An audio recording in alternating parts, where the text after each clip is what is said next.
智慧康行的朋友，大家好，我是许明。今天聊的话题直接关系到你明年能多存多少钱，少则几千，多则几万，请你一定要耐心看完。先问个问题，你的定存是不是快到期或已到期？当初办业务时，是不是为了省事，顺手选择了自动续约？如果你的答案是对，那今天可能要给你提个醒，你可能正在无意间做着一件让银行省心，却让自己钱包受到影响的事。一位在银行工作多年的朋友分享，2026年情况不同了，很多办了自动续约的定存，可能会错过利息更优的新方案。这并非夸大其词，同样是50万本金，会操作的人一年可能拿到近1万利息，而因为自动续约，你可能只拿到5000出头，利息差距明显。这就是日常业务中容易被忽略的续约细节。我今天说的每一个字，都是为了帮你看好自己的资金，让它更好的增值。如果你还没关注智慧康行，建议你现在点个关注。银行利率活动说变就变，只有掌握最新信息，你才不会被变化甩在后面，才能真正管理好资金。好了，咱们现在就切入正题，好好说说为什么在我看来，这个自动续约功能是咱们普通定存客户容易忽略，也容易受到影响的一个环节。很多朋友有个常见的理解，觉得自动续约不就是银行帮我把到期的钱继续存下去吗？利息应该跟原来差不多吧？我告诉你，这个想法不一定正确。这里头有一个银行业常见的，但可能不会主动强调的情况，叫做新资金和旧资金，适用利率可能不同。你得明白，银行是一家商业机构。你回忆一下，每次走进银行大厅，是不是总能看到门口有醒目的展示，或者电子屏上滚动的信息，写着优惠利率、专享利率 1.8%、新客户专享之类的。柜员是不是也经常推荐一些听起来不错的存款方案？这些较优的利率是吸引客户的方式，但是请你一定要仔细阅读相关说明，或者听清工作人员的每一句话。这些利率很多都只针对新资金。什么叫新资金？简单说，就是你从其他银行账户里转进来的钱，或者是你拿着现金来存的钱。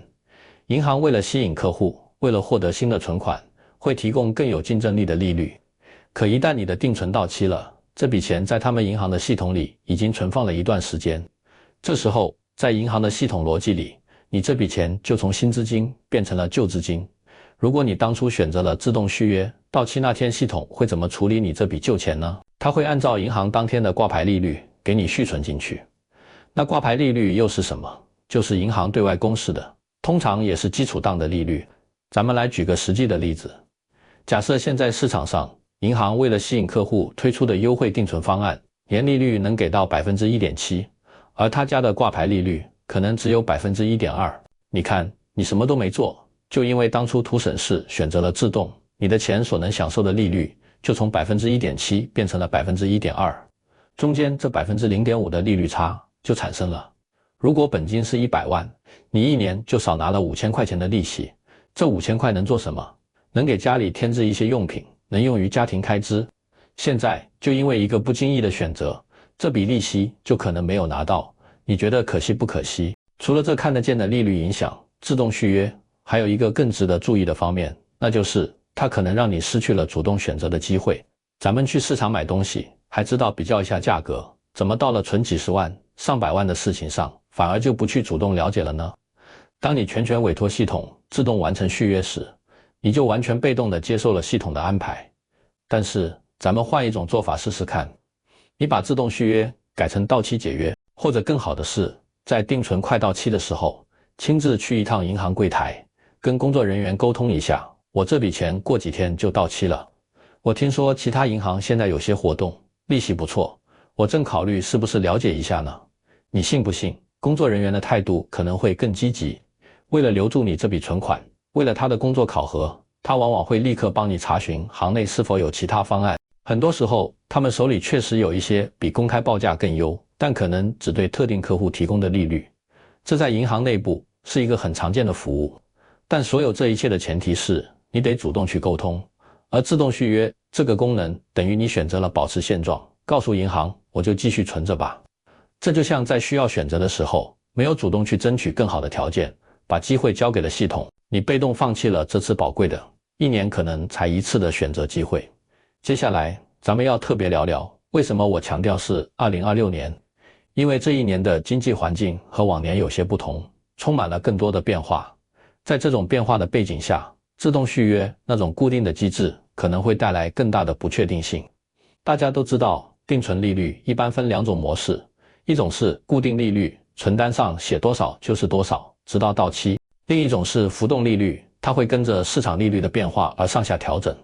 如果你当初办的是自动续约，系统默认的续约规则，绝大多数都是按原条件续约。也就是说，你原来存的是一个1年期的固定利率，它到期后就再给你续一个一模一样的1年期固定利率。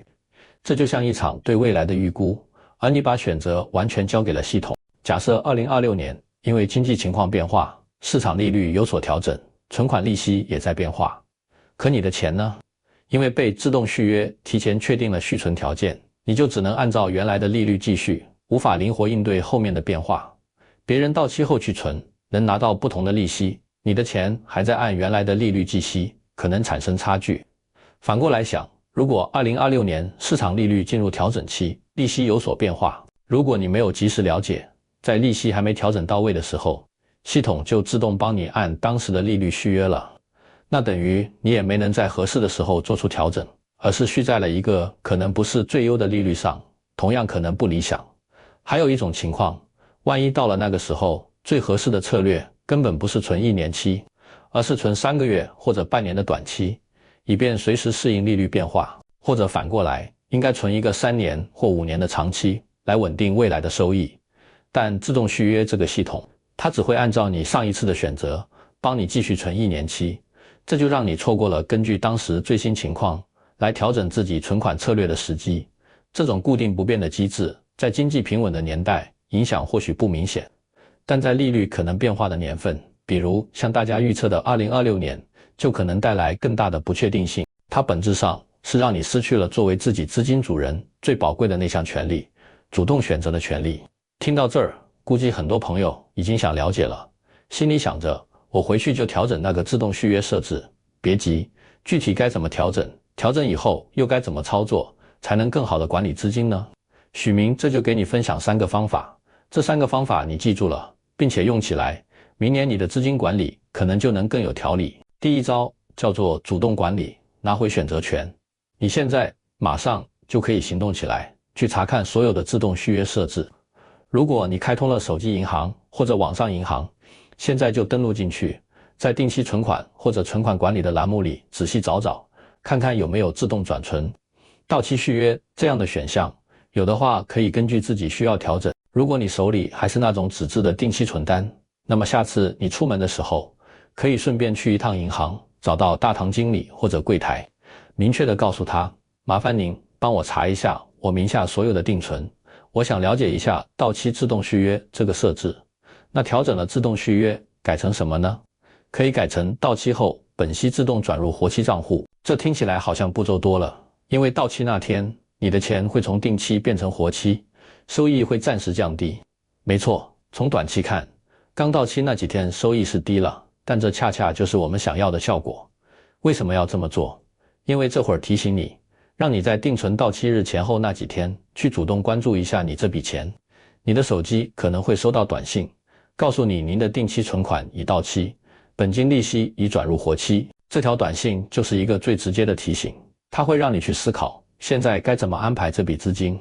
这种主动关注就是你培养理财习惯，自己掌握资金安排的第一步。千万别怕这点步骤，一年也就关注这么1-2次，但换来的可能是更合理的资金安排。第二招叫做比较选择，存款也优化。当你的定存真的到期，钱回到活期账户里之后，这时候可以主动一点，进行一次市场了解。你可以先去原来那家银行的柜台，很客气地问一句，您好，请问最近咱们行里有针对老客户的利息更优一点的存款方案吗？或者直接问，现在新资金定存最高能给到多少？如果工作人员给出的答案跟大厅里公示的普通利率差不多，或者表示没有什么特别活动，那你心里就有数了。这时候你可以拿出手机，打开其他几家银行的 APP， 看看他们的存款利率信息，或者干脆起身走到隔壁街的另一家银行进去问问。现在金融服务很丰富，传统的大行还有各地的城商行、农商行，以及那些互联网银行，为了服务客户，经常有不同的方案。很多时候，你的钱只需要从 A 银行的账户通过手机银行转到 B 银行的账户，很方便，可能就能享受到更有优势的利率。特别是那些互联网银行，运营方式不同，常常能给出有特点的利率。对于我们客户来说，只要这家银行是正规的，有存款保险保障的国家，规定50万以内本息保障，我们的资金放在哪里都是安全的。那为什么不放在更适合自己的地方呢？记住，在银行看来，客户的满意度是最重要的，他们更看重谁能提供更好的服务。第三招是很多人采用的分散安排法，也叫阶梯存款法，这是许明一直推荐给大家的存款方法。如果你手头有一笔数额比较大的闲置资金，比如30万、50万甚至100万，不要只开一张大额的定存单，一存3年，这可能会影响资金的灵活性。万一你存到一半，家里突然有急事需要用钱，不得不提前把这笔大额定存全部取出来，那么按照银行规定，提前支取的利息会按照活期利率计算，可能会影响收益。那合理的做法呢？把这笔大钱分开管理。比如你有60万，你可以把它分成3张20万的存单，或者6张10万的存单，然后给这些存单安排不同的到期时间。比如第一张存3个月，第二张存6个月，第三张存1年，或者更细致一点，你可以设置成每2个月就有一张存单到期。这种操作的好处很多。第一，它让你具备了灵活应对能力，无论未来1-2年利率如何变化，你手里永远都有一笔或几笔资金即将到期。如果利率有变化，你到期的那笔钱就可以根据新情况安排。如果利率没有变化，你那些还没到期的存单还能继续按照原来的计划计息，这就叫灵活安排、合理规划。第二，它极大地增强了你的资金使用灵活性。假如家里突然需要一笔钱应急，比如孩子交学费或者老人看病，需要15万，如果你只存了一张60万的大单，你就得把整个60万全部提前取出，影响整体收益。但如果你是分了6张10万的单子，你只需要提前支取其中的2张10万加10万，另外4张40万的定存完全不受影响，该怎么计息还怎么计息，这样既解决了急需，又最大程度地保持了你的整体收益安排。而这一切合理操作的前提，就是你必须根据自己的需要去规划，去安排你的每一张存单。最后，许明想跟你分享一个我身边发生的真实事例，也许能让你有更深的体会。我楼下的邻居王阿姨，退休教师，以前就是个比较随意的储户，她的退休金和积蓄全都放在一家她用了很多年的老银行里。每次去存钱，工作人员说：“王老师，选自动续约吧，省得您来回跑。”她就同意了。10几年了，她从来没仔细看过那些存单，总觉得钱放银行安全，利息多少不太在意。去年秋天，他偶然听了我的一次分享，半信半疑地回家，把抽屉里一沓定存单翻出来，戴上老花镜一张张看，又让我帮他去银行查了查实际的计息记录。结果不了解不知道，一了解，王阿姨有些意外，因为一直是自动续约，她的每一笔钱到期后都是按银行基础的挂牌利率续存的。而这10几年间，那家银行推出了很多次新资金专享、节日优惠、老客户回馈等活动，他一次都没有主动了解过，系统不会自动为他选择这些方案。我帮他算了一下，这10几年因为自动续约和不同银行间的利率差异，他可能少拿的利息总额不是一个小数目。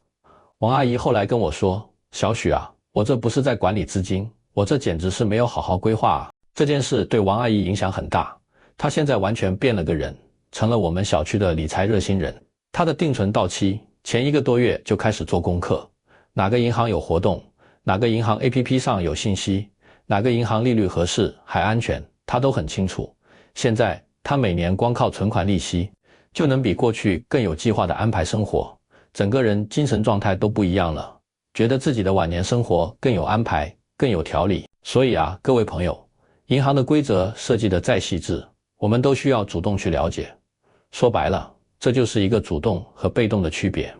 主动的人多问一句，多走一步，多动动手指，就能获得更优的选择。被动的人图一时省事，怕一点麻烦，可能就错过了更好的机会。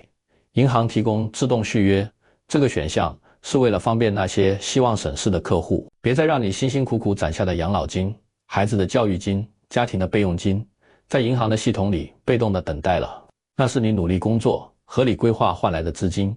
他们完全应该被你更好的管理。2026年，不管环境怎么变化，我们自己的理财思维要先主动起来。哪怕只是花10分钟登录手机银行查看一下设置，哪怕只是存款到期时主动多问柜台一句还有更合适的选择吗？哪怕只是多走几步去附近银行咨询一下，你能获得的绝不仅仅是利息的优化，更是你对自己资金管理的信心和对未来生活更合理的规划。最后，许明想问问屏幕前的你，你查看过自己的定存设置吗？是不是还在自动续约的状态？你有没有大概算过，如果一直这样下去，未来5年你的资金安排会是怎样？或者，如果你曾经从银行那里了解到比公开报价更优的利率，你是怎么做到的？非常欢迎你在评论区留言，分享你的经验和故事。咱们大家互相学习，互通有无，一起把这些藏在金融服务中的合理选择都给找出来。如果你觉得今天许明跟你聊的这些内容，哪怕只有一点对你有启发、有帮助，请你务必把这个内容分享给你的家人、朋友，特别是你身边那些同样在银行有存款，但可能从来没仔细了解过自动续约这件事的长辈们，帮他们合理规划资金，教会他们这些管理技巧。在我看来，这就是当下最实在、最贴心的关怀。这里是智慧康行，我是许明。我们的目标很简单，就是帮你智慧的汇聚财富，合理的让资金增值，管理好你的每一分钱。记得点赞、关注、分享，咱们下期再见。